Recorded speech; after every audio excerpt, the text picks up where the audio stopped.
এই বেয়াদবি কেন? অবশ্যই মা বাবার বরদোয়া লাগছে ওই সন্তানের কপালে। মা বাবার বরদোয়া না থাকলে সে আলেমের বিরুদ্ধে বেয়াদবিমূলক কথা বলতে পারে না। সেই ব্যক্তি সম্পর্কে আমি কালকে না কবে বলছি ঢাকায়, এই আব্দুল মালেক সাহেব এত বড় আল্লাহর প্রিয় বান্দা, সে এত বড় আলেম, মুহাদ্দিস, মুফতিদের ওস্তাদ, এ কথা যদি কেউ বিশ্বাস না করে ওর অন্তর নাপাক, ওর অন্তর খারাপ। কিন্তু রবিউল আউয়ালের মিলাদ নিয়া, ঈদ নিয়া কি বলেছেন এটা নিয়া আউজুবিল্লাহ বলতে গেলে পড়তে পারে না। এ সমস্ত কিছু টুপিওয়ালা এত অশ্রাব্য ভাষায় আক্রমণাত্মক কথা বলেছেন। তাও এই সময়, যে সময় ওলামায়ে কেরাম এক হওয়ার জন্য সবাই কাঁদতেছে, সেই সময় তাহলে এহুদিকে গালি দিয়া লাভ কি? বিধর্মীকে গালি দিয়া লাভ কি? যারা আলেমদের বিরুদ্ধে লেখে, ওপেন মানুষের কাছে ছোট করতে চায়, এরা সবগুলো মা বাবার অভিশপ্ত সন্তান। একটা সন্তানও মা বাবার আদরের না। আল্লাহ হেদায়েত দান করুন। দেখেন না, বাংলাদেশে যদি হাতে গোনা 2-4-5 জন আলেম থাকে একেবারে টপ, এর মধ্যে টপ আলেম হাজারো লাখো কোটি আলেম, মুহাদ্দিস, মুফতি, মুবাল্লিগ, মুজাহিদের উস্তাদ শায়েখ মুফতি আব্দুল মালেক হাফিজাহুল্লাহ, খতিব বাংলাদেশের ওলামায়ে কেরামের বৃহৎ এক জনগোষ্ঠী ছাড়া মুফতি আব্দুল মালেক দামাত বারাকাতুহুমকে সবাই চিনতেন না। কারণ সে নিজেকে গোপন রাখতেন, পর্দার আড়ালে রাখতেন।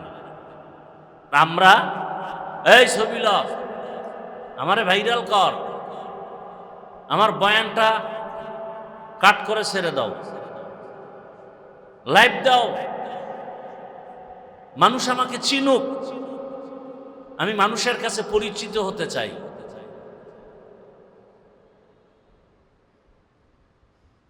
আর তিনি পরিচয় গোপন রেখে এতটা পর্দার আড়ালে থাকতেন, কিন্তু মালিকের কাছে তো পরিচিত। মালিক টান দিয়ে এমন জায়গায় নিছে যেখানে ভাইরালের গোষ্ঠী 1000 বছর দৌড়াইলেও ঢুকতে পারবে না।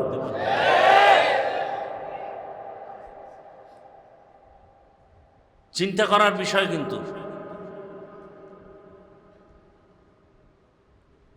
বড় বিষয়, একটা বাটন সেট চালায় জরুরতে, একটা বাটন সেট। অনেকে জুতা নিয়ে সমালোচনা করে।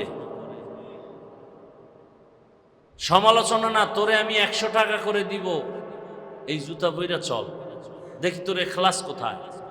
সেই ব্যক্তি সম্পর্কে আমি কালকে না কবে বলছি ঢাকায়, এই আব্দুল মালেক সাহেব এত বড় আল্লাহর প্রিয় বান্দা, সে এত বড় আলেম, মুহাদ্দিস, মুফতিদের ওস্তাদ, এ কথা যদি কেউ বিশ্বাস না করে ওর অন্তর নাপাক, ওর অন্তর খারাপ। কিন্তু রবিউল আউয়ালের মিলাদ নিয়া, ঈদ নিয়া কি বলেছেন এটা নিয়া আউজুবিল্লাহ বলতে গেলে পড়তে পারে না। এ সমস্ত কিছু টুপিওয়ালা এত অশ্রাব্য ভাষায় আক্রমণাত্মক কথা বলেছেন। তাও এই সময়, যে সময় ওলামায়ে কেরাম এক হওয়ার জন্য সবাই কাঁদতেছে, সেই সময় তাহলে এহুদিকে গালি দিয়া লাভ কি? বিধর্মীকে গালি দিয়া লাভ কি?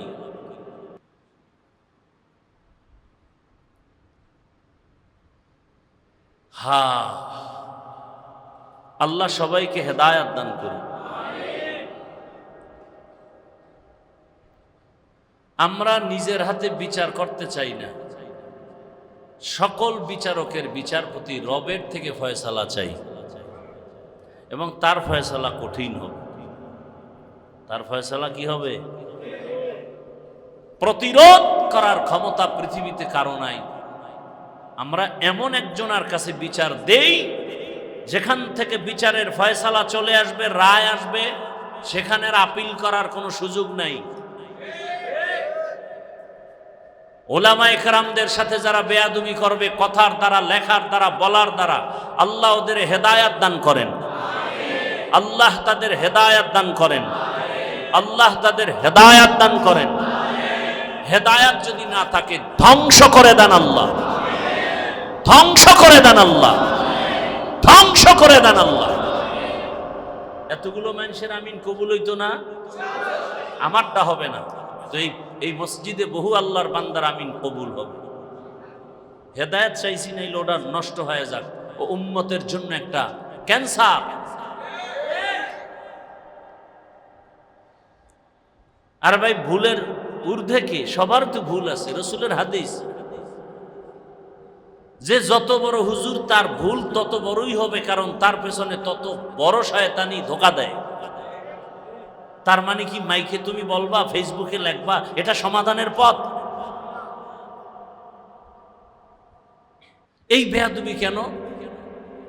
অবশ্যই মা বাবার বরদোয়া লাগছে ওই সন্তানের কপালে। মা বাবার বরদোয়া না থাকলে সে আলেমের বিরুদ্ধে বেয়াদবিমূলক কথা বলতে পারে না। আবারও দোয়া করি আল্লাহ হেদায়াত দান করেন, আল্লাহ আমাকেও হেদায়াত দান করেন। কোরআনে হাকিমের এক আয়াত, রসুলের একটি হাদিস পড়েছি, তরজমাটা বলি, এরপরে আপনাদের ধৈর্যের উপরে দু চারটি কথা, ধৈর্য হারায়া যাওয়ার আগেই দোয়া করে ফেলবো ইনশাআল্লাহ। আল্লাহ বলেন,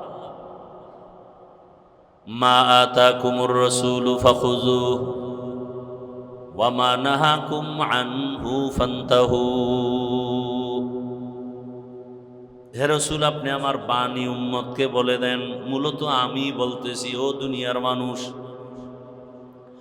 আমার রাসূল তোমাদের কাছে যা নিয়ে আসছেন তা আঁকড়াইয়া ধরো, যা থেকে নিষেধ করেছেন তার থেকে নিজেকে বাঁচায় রাখো। নবীজি বলেন, লা ইউমিনু আহাদুকুম হাত্তা ইয়াকুনা হাওয়াহু তাবআন লিমা জিতু বি। তোমরা পরিপূর্ণ মুমিন হতে পারবে না যতক্ষণ পর্যন্ত তোমাদের মন, তোমাদের তন, তোমাদের নফস, তোমাদের প্রবৃত্তি রসুল যা নিয়ে আসছেন তার উপরে ভালোবাসায় আঁকড়ায় ধরতে না পারবা। তোমার নিজের মনের থেকে তোমার নফসানিয়াতকে জলাঞ্জলি দিয়া তোমার জীবনের আপন থাকবে রসুল যা নিয়ে আসছেন এটার উপরে। এবার প্রশ্ন, রসুল কি নিয়ে আসছেন?